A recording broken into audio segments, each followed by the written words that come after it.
The 2020 presidential race is shaping up into a battle of such class, wit, and sanity that it's bound to raise the level of political discourse in this country for years to come. On one side, we have the exquisite high-mindedness of President Trump, who recently said of the late Senator John McCain, quote, and this is a real quote, "I gave him the kind of funeral that he wanted, which as president I had to approve. I don't care about this. I didn't get a thank you. That's okay," unquote. Aides then explained to the president that McCain had not thanked him for the funeral because McCain was in fact dead. And indeed, that's why he was given a funeral, which by general tradition is something reserved for dead people, because living people don't like being put in a box and buried underground. McCain himself was unavailable for comment, being dead, hence the funeral. But while Trump's remarks were notable for their lofty philosophical detachment, they could hardly match the refined and stately drollery of Beto O'Rourke. The Washington Post, where democracy dies in the darkness of sanctimonious self-deception, obscuring a political bias that goes far beyond the bounds of ideological corruption and constitutes a betrayal of both the precepts of journalism and the people the paper is meant to serve. But I digress. The point is, the Washington Post reports that Beto, in an effusion of Noel Coward-like whimsy, once took a green turd from his child's diaper, put it in a bowl, and told his wife it was avocado. The Post further reports that Beto, while trying to recover from his loss to Ted Cruz, ate New Mexican dirt, which was said to have regenerative powers, while several New Mexicans looked on, quietly chuckling into their sleeves, because tourists always fall for that one. In short, between the classy behavior of our president and the wit and sanity of the opposition, I'm now charging a reasonable fee to smuggle anyone who asks into Canada. Trigger warning, I'm Andrew Klavan, and this is The Andrew Klavan Show. I feel hunky-dunky, life is tickety-boo. Birds are winging, also singing hunky-dunky-doo. Ship-shaped, tipsy-topsy, the world is zippity-zing. It's a wonderful day, hurrah, hooray! It makes me want to sing. Oh, hurrah, hooray! Oh, hooray, hurrah! You know, it's one thing to joke about the low level of political discourse in this country. It's another thing to put your face down on your computer keyboard and sob uncontrollably. Fortunately, my rampant manliness prevents me from doing that, but there are days when the temptation is definitely there. The 715 Democrats who have so far announced their bids for the presidency are the biggest bunch of leftist clowns to ever plot to destroy the principles of the American founding. President Trump, meanwhile, has sparked the economy, reformed the judiciary, destroyed the ISIS caliphate, and given our corrupt media the kick in the butt it so richly deserves. Which is why, when Trump is petty and rude, I just want to smack him, because I think he hurts his re-election chances, and I think he degrades those of us who really, really want to be on his side. We need him to get re-elected, and that gets harder when his worst opponent is himself. I will explain what I mean in a moment, but let's talk about wise foods. You know, I am a very calm, and I'm sort of the opposite of paranoid. I never think the end of the world is coming. I don't think there's going to be a tremendous disaster, and we're all going to be huddled up together with our in our basements or anything like that. But that doesn't mean you don't take care in case something bad happens. Wise Food provides easy to prepare, freeze-dried food that can be stored for up to 25 years in the case of a disaster. When seconds count, first responders are often minutes, hours, or days away. So you want to have a little store on stock to get your people through the first couple of days after a disaster like the one they're having out in the Midwest. With Wise Foods, all you need is 4 cups of water. It doesn't need to be hot. You take the contents of the pouch, pour them into the water, stir, cover it, and that's it. In 15 minutes, it's ready to go, and your family has something to eat. It's like the MREs, that the meals ready to eat that the military use. This week, my listeners can get any Wise emergency or outdoor food product at an extra 25% off the lowest marked price at wisefoodstorage.com when you enter Klavan at checkout, and shipping is free. Wise has a 90-day no questions asked return policy, so there's no risk in taking the initiative to get yourself and your family more prepared today. That's wisefoodstorage.com, promo code Klavan, to get any Wise emergency or outdoor food product at an extra 25% off and free shipping. Very good to have when the fire department finally shows up and knocks on your door and screams, "How do you spell Klavan?" It's Klavan. Speaking of Klavan, the Klavanless weekend is already upon us. The week seemed to fly by because I was flying around out in Ohio But here it is, and you're doomed. So just thought I'd let you know, you want to get that wise food because the Klavan Loons weekend is here. Let's start with this, okay? Everything has a price. Everything you do, every choice you make, you pay a price for it. I have lived a certain kind of life. I will tell you, I am more or less proud of the life I lived. If I ever slept at night, it would help me sleep at night. I have spoken my mind. I have said what I've had to say, and I've paid a price. I mean, I've talked about this, that I can barely get arrested in Hollywood. That cost me a lot of money. Yeah, my books, it's very hard for me to sell books overseas now because of the political correctness that's rampant over there. You know, I paid a price.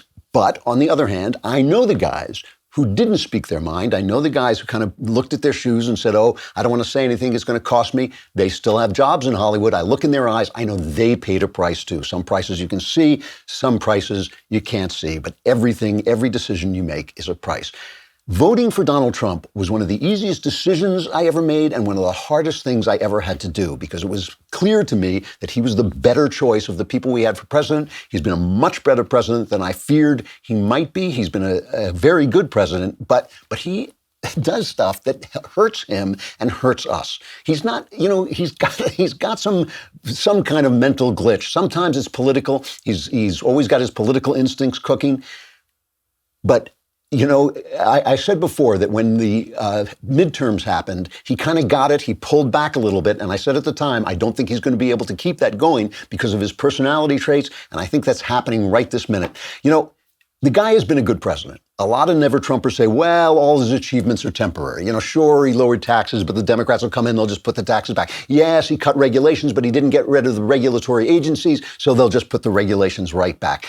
You know, whatever it is, you know, yes, they're going to stack the Supreme Court. Whatever it is, they say he's temporary. A lot of the same people who tell me that his achievements are temporary told me that Obama's non-achievements were going to last, and I said they wouldn't because they were all executive orders. I was right about that.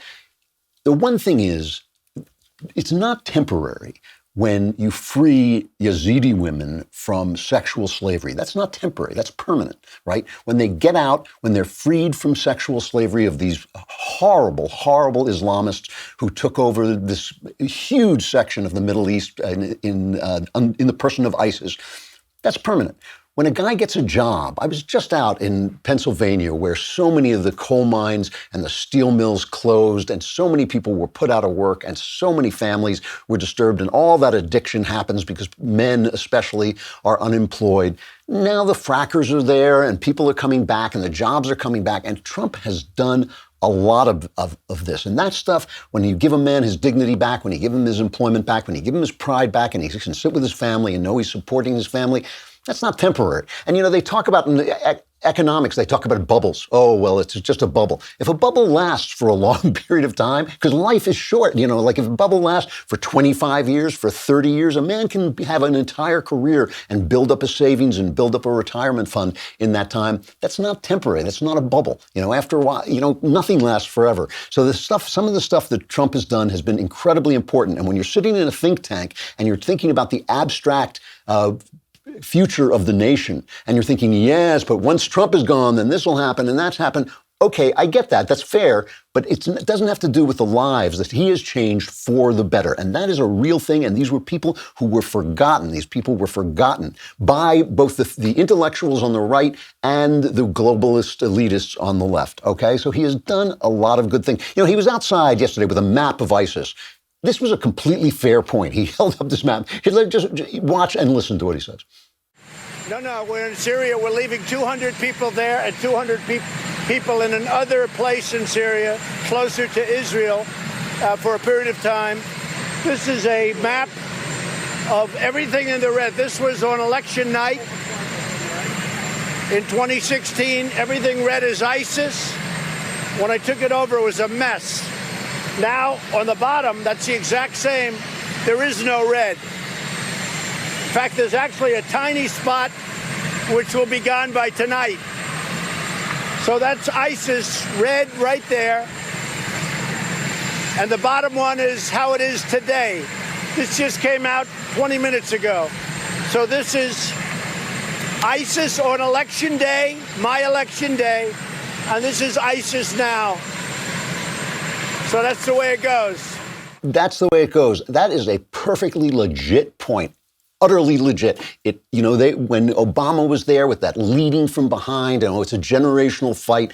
It took him 10 minutes to say, go in there and kill these people, isolate them, kill them, get rid of them. It matters. Now you're going to read all the think pieces. And these, again, it's legit to have the think pieces about the fact, well, the ISIS philosophy is now going to metastasize and now going to spread out. And that's true. Obviously, Trump is not God. He can't erase evil from the minds of men. But this is important. John Bolton was talking about this. Here's Bolton's point about it. The president has been, I think, as clear can be when he talks about the defeat of the ISIS territorial caliphate.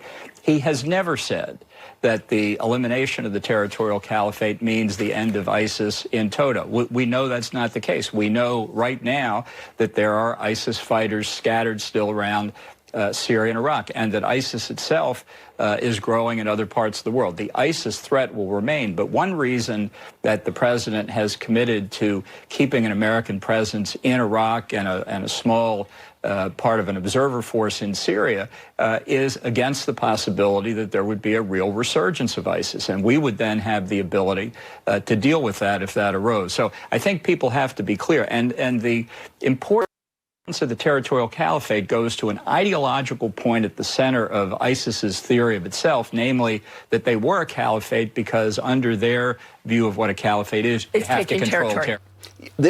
A very big deal, that last thing he said, the caliphate controlling the territory. Yes, the ISIS idea is still there. Trump has no power to erase that. Nobody has the power to erase that. But the idea that they had a caliphate was very appealing to young men. That was part of their philosophy. Oh, we're going to establish the caliphate. And there it was, the caliphate, that big red blotch that Trump was holding up on that map, that red blotch is gone. And that's an amazing thing. And that's not a temporary victory. That is a true victory. And the people who are being oppressed, these are horrible, horrible people. And the way they treat women is absolutely appalling. The way they treat everybody is absolutely appalling. They have no ability to govern. They have the ability to kill and maim and oppress, but they have no ability to govern. They are the face of, I'll talk about this more in just a second because it's an important point. Let us talk about calm, and we all need to remain calm, right? Stress is a big deal, and Calm is the #1 app to help you reduce your anxiety and stress and help you sleep better. And because I never sleep, I tried this. I thought this was not going to work, and I was listening to some of the things they have. They have these sleep stories, which are bedtime stories for adults. It's designed to help you relax. And I have to say, I was listening to them, and I was kind of laughing because they were so quiet and so calm. And while I was laughing, I fell asleep. No, I'm not kidding. It actually did work. If you head to calm.com, so it's CALM.com, Klavan, you'll get 25% off a Calm premium subscription, which includes guided meditations on issues like anxiety, stress, and focus, including a brand new meditation every day, the sleep stories I told you about, and they even have soothing music and more. Right now, Andrew Klavan listeners get 25% off a Calm premium subscription at calm.com/Klavan. That's CALM.com/Klavan. Get unlimited access to all of Calm's content today at calm.com/Klavan. Get calm and stop stressing. You'll drift off thinking, how do you spell Klavan? It's Klavan. No E's in Klavan. I just make it look easy. That's it. I feel bad for Muslims who are just living their lives and praying their prayers. And I know there are a lot of them. And they just want to live their lives and pray their prayers.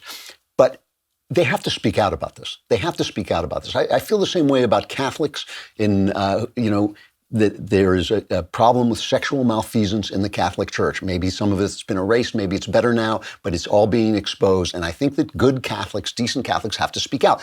I don't know. I'm not a Catholic, so I don't know if that sexual malfeasance has to do with Catholic ideas about sexuality, but that's a debate I would certainly listen to. I'd like to hear. The same thing with Islam. There's a problem with worldwide violence in the House of Islam.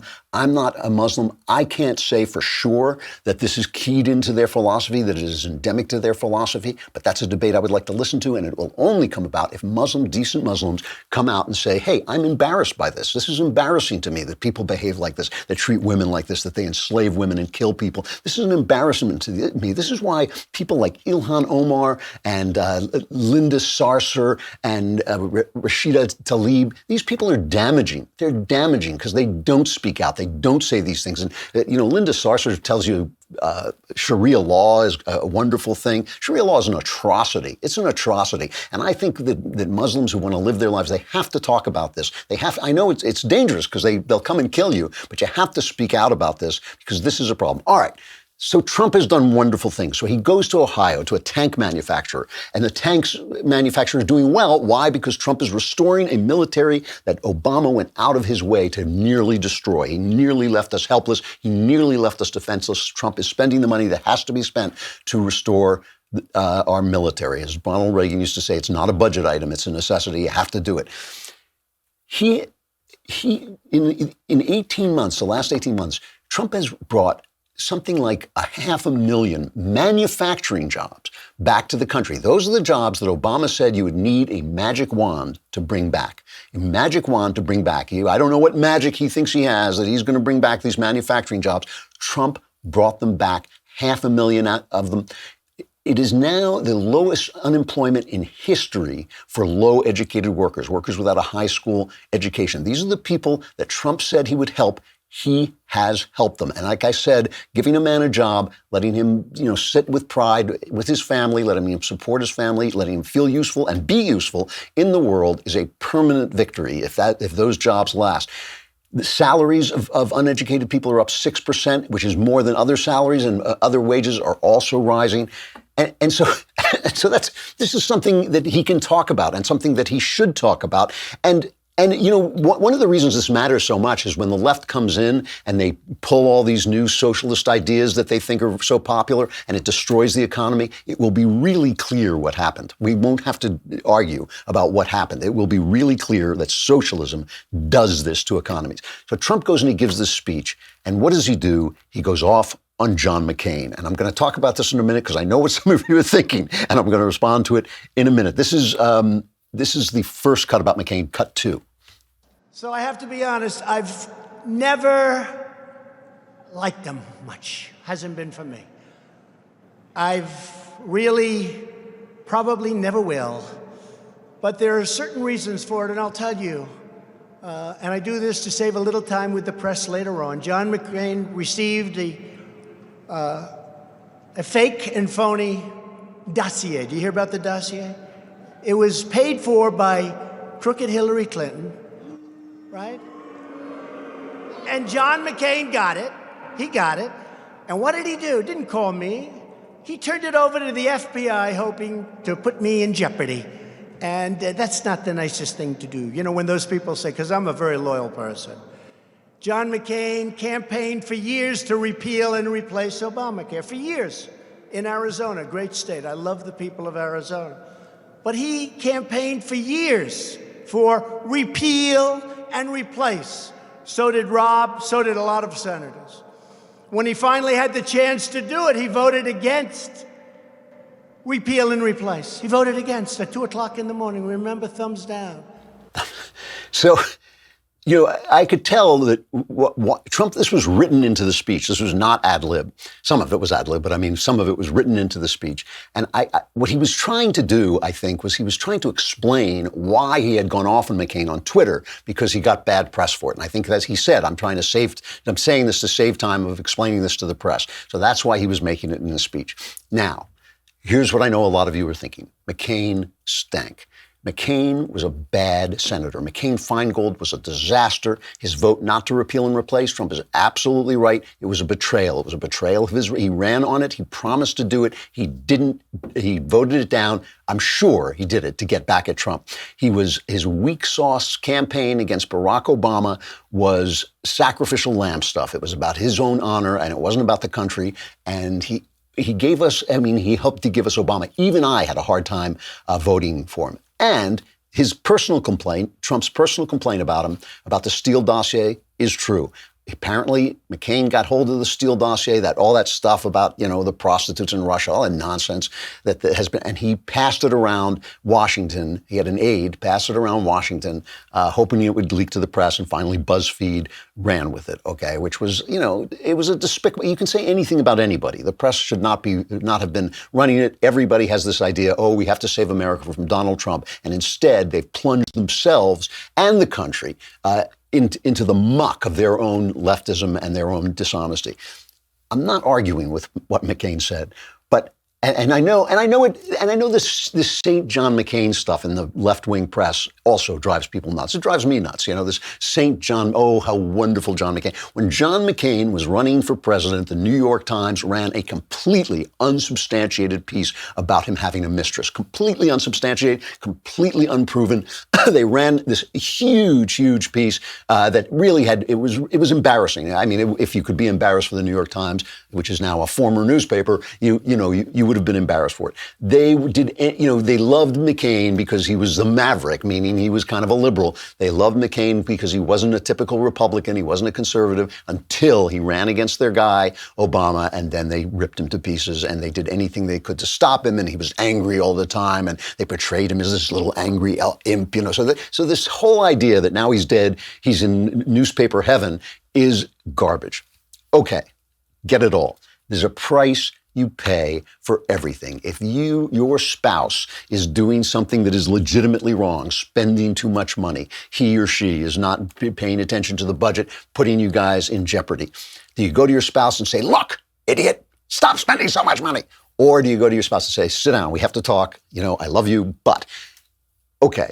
The way you say things, and where you say things, and when you say things, and about whom you say it, these matter. These matter. 7 months, the guy was a war hero. He was a legit war hero. I mean, the real deal. He was also a senator. He spent his life in service to the country. I didn't agree with him. I didn't like him. But the guy did what he did, and he's gone. There's nobody there to fight with. He can't punch back. It's, talk about punching down. That's punching down below the ground. I mean, listen to this part about the funeral. I talked about it in the opening, but it is kind of hilarious, I endorsed him at his request, and I gave him the kind of funeral that he wanted, which as president, I had to approve. I don't care about this. I didn't get thank you. That's okay. We sent him on the way, but I wasn't a fan of John McCain. So now what we could say is, now we're all set. I don't think I have to answer that question, but the press keeps, what do you think of McCain? What do you think? Not my kind of guy, but some people like him, and I think that's great. I gave the man a funeral, and he never calls. I gave him a funeral, and where did he thank me? I mean, it's just absurd, and it's small, and it's petty. And here's the thing, okay? There's two things about this. Well, you know what? First, let's just play. How can you blame, even if you hate McCain, even if you didn't like him, even if you agree with President Trump step by step, which I kind of do. I kind of agree with his assessment of McCain. Even so, you can't blame McCain's longtime friends from coming out and defending him, and as Meghan McCain defended him on The View. And here's Senator Johnny Isakson, I think from Georgia. It's deplorable what he said. That's what I called it from the floor of the Senate 7 months ago. It will be deplorable 7 months from now if he says it again, and I will continue to speak out, because there's one thing that we've got to do. You may not like immigration, you may not like this, you may not like that, you may be a Republican, you may not be a Democrat, we're all Americans. There aren't Democrat casualties and Republican casualties on the battlefield, there are American casualties. And we should never reduce the service that people give to this country, including the offering of their own life, to anything but political fodder in Washington, D.C., or anywhere else for that matter.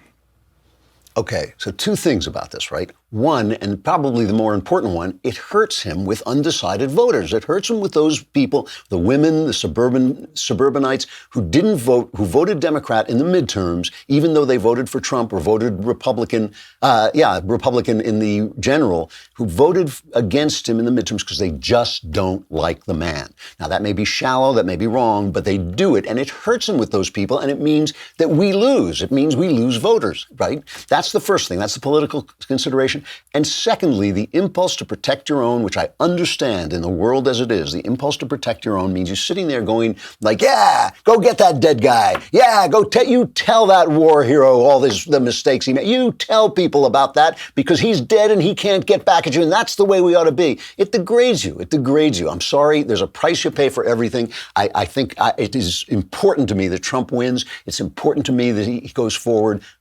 But no, that's not the way people behave. That is not the way you cannot condone that behavior because it degrades you. And here is what's at stake, okay? I don't know if you heard about this in New Zealand where they had the horrible shooting.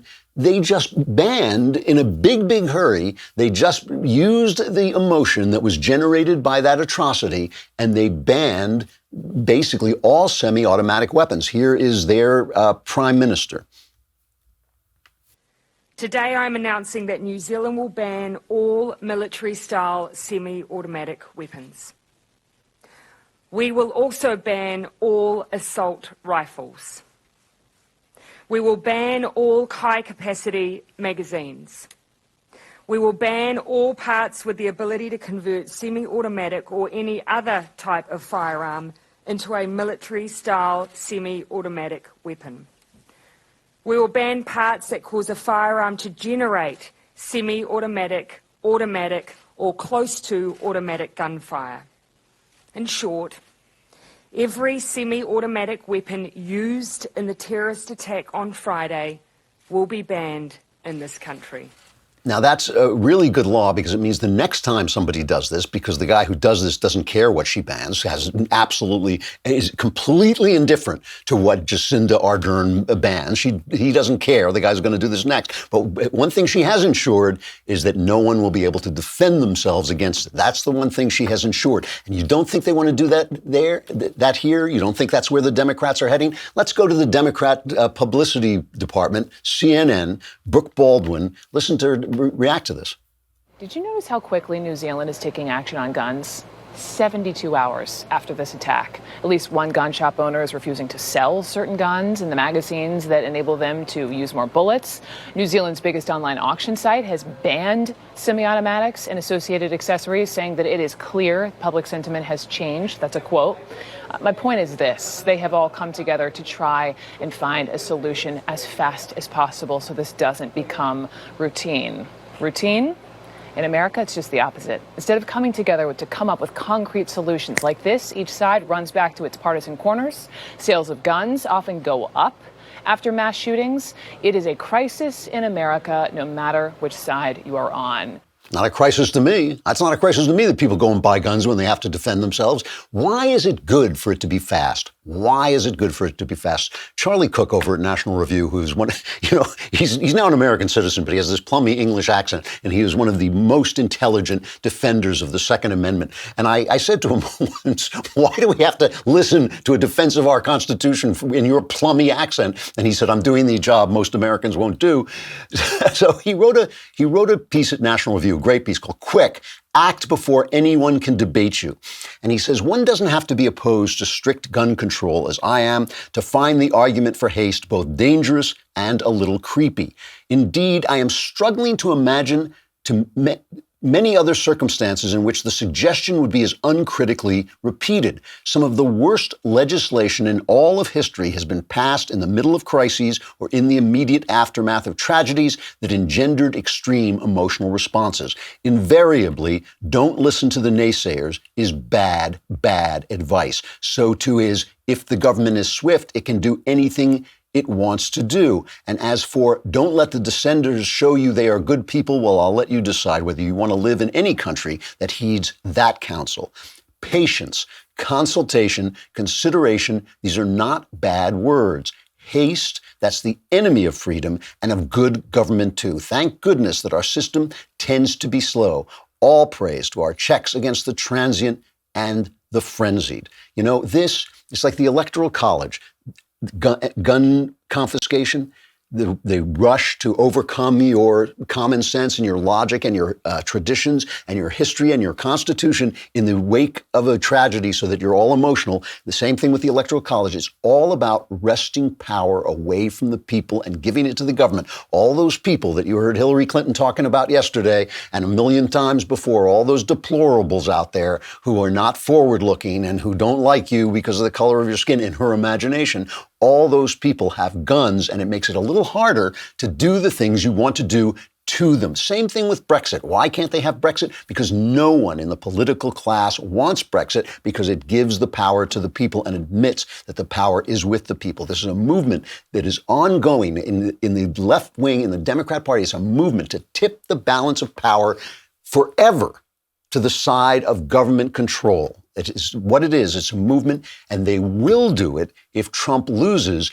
and he will lose if he doesn't get hold of himself and behave like a human being. I'm telling you, you can back him all you want. You should back him because he's all we've got. But just remember, there's a price you pay for everything, and there's a price you pay for that kind of bad behavior. We got a guest coming up, a really interesting guest. Matt Fradd is going to talk about pornography. And usually we break for that and just, kick you out of here if you're not a subscriber. But we're not going to do that today. We want you to hear the whole show. But still, come to dailywire.com, subscribe. You get my show. You get Shapiro. We'll give you a little off because you also get Knowles' show. You get Matt Walsh.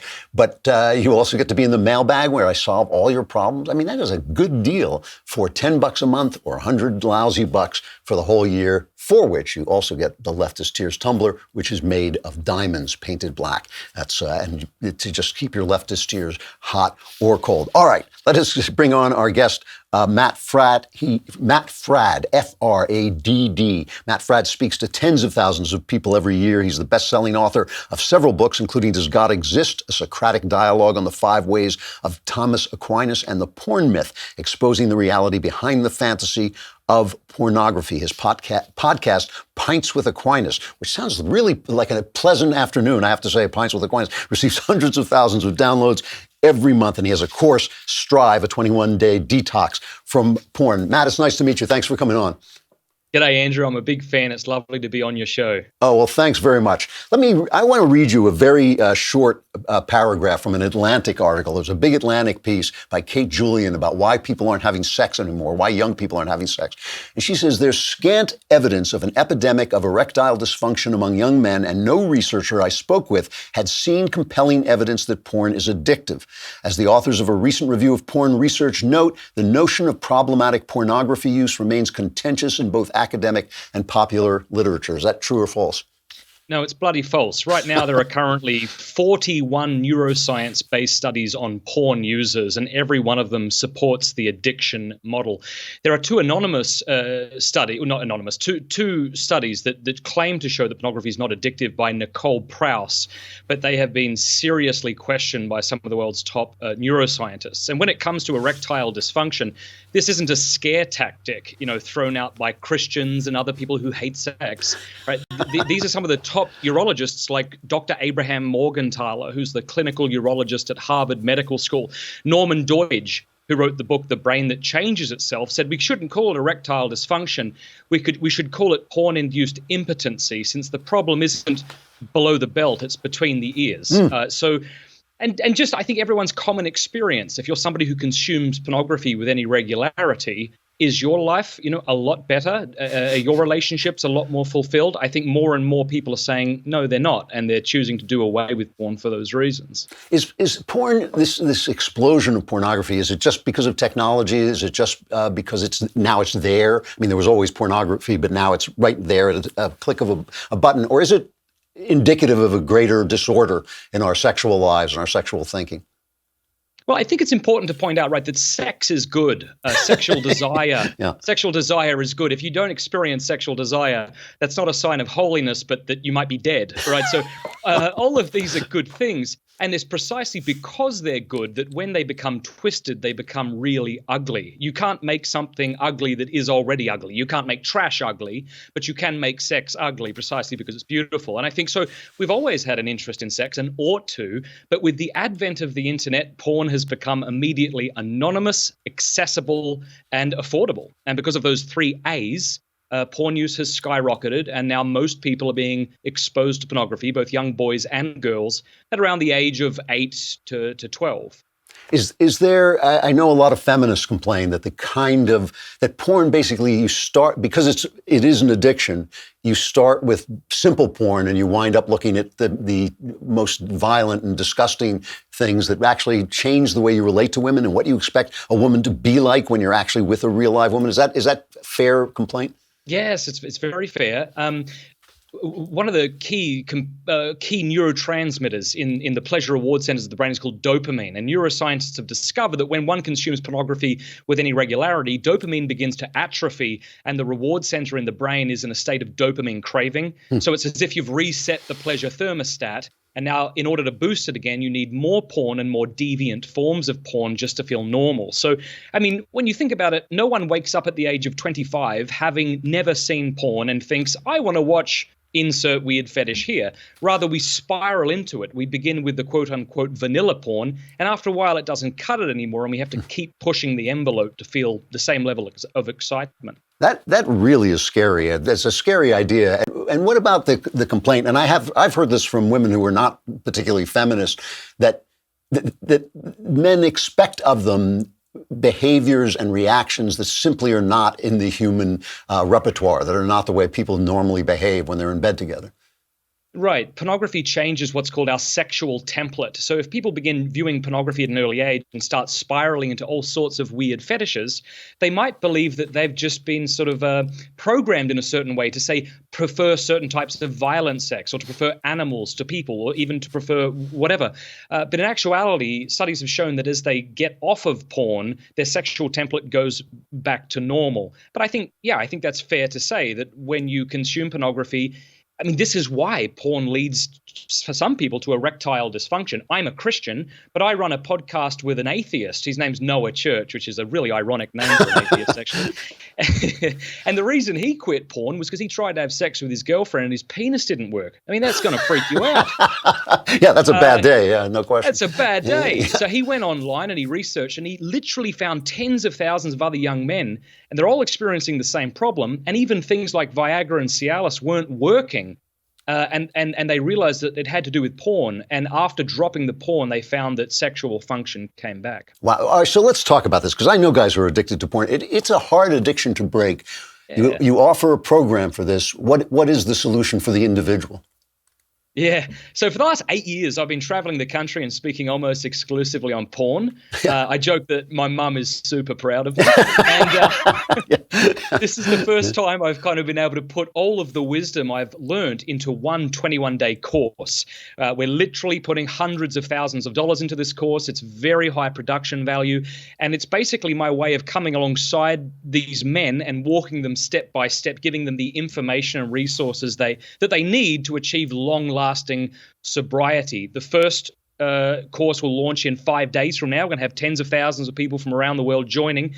And it's not an isolated experience. It's something that you go through with men. You watch a 3 to 5 minute video every day. There's a challenge that you're asked to complete. You're asked to communicate in the forum. And then at the end of the 21 days, we put you into triad video small groups so you can continue this journey with accountability partners. And again, the whole point of this, it's not to shame anyone. It's not to make anyone feel bad. It's just about coming alongside people and saying, if you want a more beautiful life, if you feel that pornography is getting in the way of your most cherished relationships, you know, we're not here to judge you or shame you. We're just here to say there's a way out and you're not alone. So now you have a podcast called Pints with Aquinas, which like I said, I think I'm going to be daydreaming about that for the rest of having pints with Aquinas. what could be more fun than having pints? But right. So you're obviously a religious person, but this is not a religious course. Correct. Is there, you know, in AA, they say you have to have a higher power.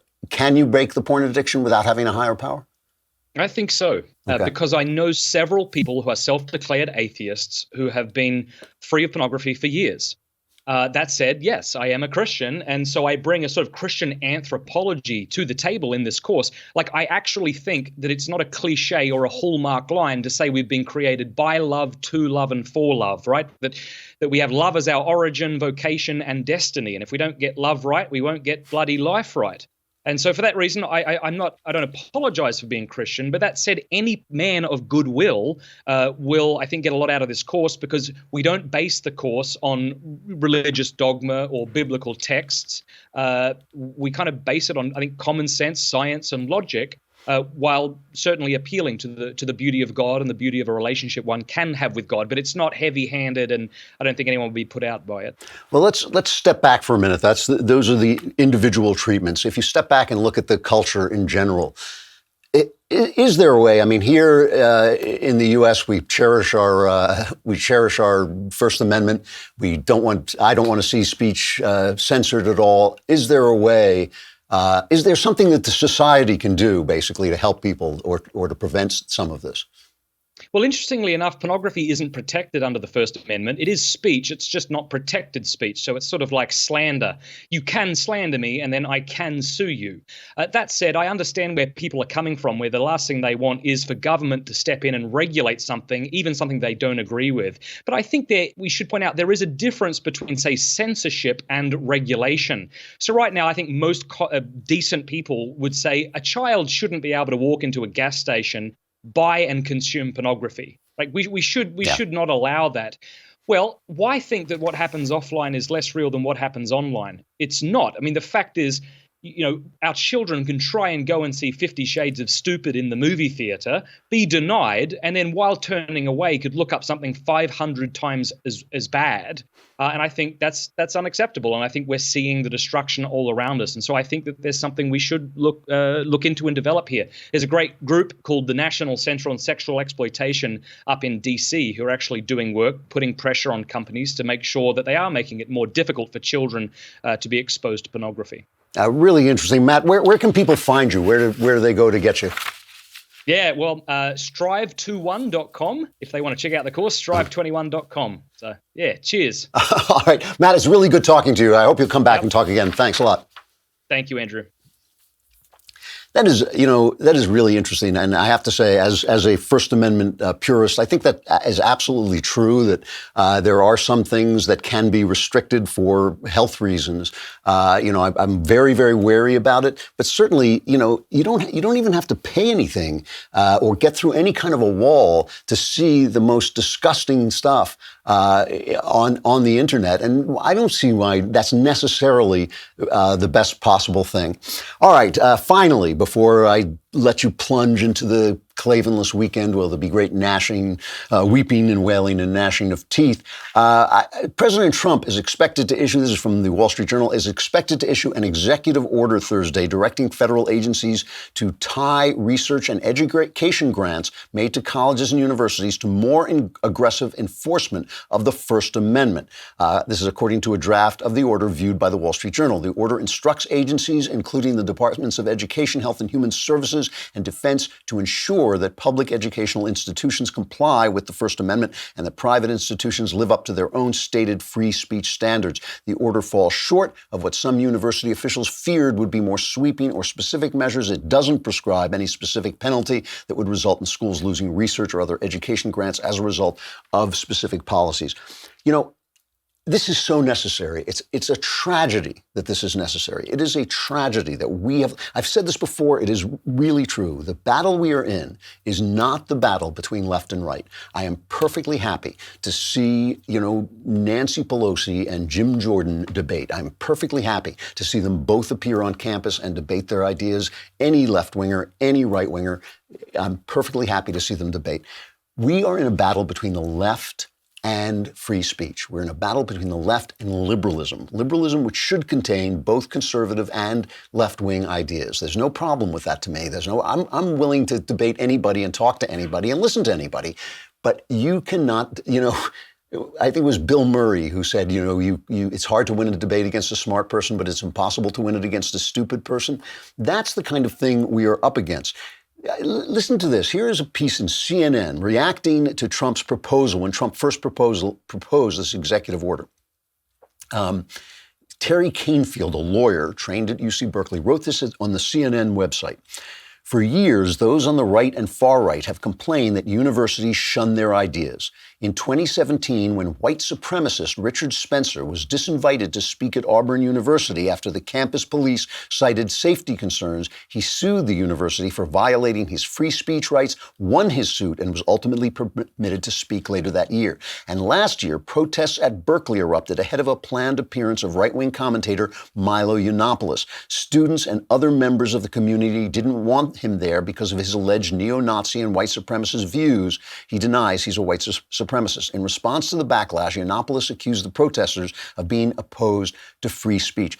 Those are her examples. I went through the whole piece. Those are her only examples, okay? She doesn't cite the fact that there are riots when Ben Shapiro has shown up at places. She doesn't cite the fact that I have been barred from, I mean, look at this face. How could you bar this face from your university? She doesn't cite the fact that people like Charles, I can't remember his name, the guy who wrote Coming Apart, that he has been attacked. Heather McDonald has been forced into a room with the police surrounding her as people hammered on the doors and terrorized her. She doesn't talk about any of that stuff. What she does is typical of the left, the sequestered left. They think the right wing is people that most people on the right wing completely reject. Richard Spencer is not a person that people, on the right approve of. He's an alt-right guy. I think he should be allowed to speak. I think people should debate him. I think people should make fun of him. I think people should, point out what's wrong with his ideas. But that's not the problem. They do this all the time. They talk about, and the news media does it, they talk about the right as if it were centered around its extreme people, and they don't talk about the fact that the leftist extremists are running for president. The leftist extremists are in Congress. Our extremists are on the comment section of Breitbart. Their extremists are in the government. And I think that is a huge, huge difference. And you could only make that argument to people who never get outside and hear opposing views. If Jordan Peterson keeps you up at night, you just are not getting out enough. I mean, come on. This is what's going wrong.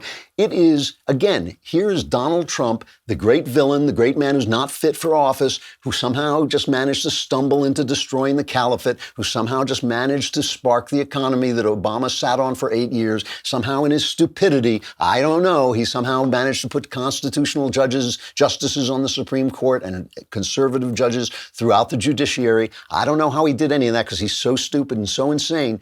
But he's the guy who is defending the constitutional protection to free speech. Donald Trump is doing that, not Brian Stelter, not CNN, not the New York Times. Donald Trump is doing it. If we lose him, after him, the deluge, and so he's got to take care of what he does, and we have got to take care of what we do and make sure that doesn't happen, because it's a dangerous moment. It's a dangerous moment. The left has lost its mind. It doesn't matter because the Klavanless weekend is here. So few of you are going to be back, but those of you who survive, we will be here Monday. I will be here on Monday on the Andrew Klavan Show. I'm Andrew Klavan.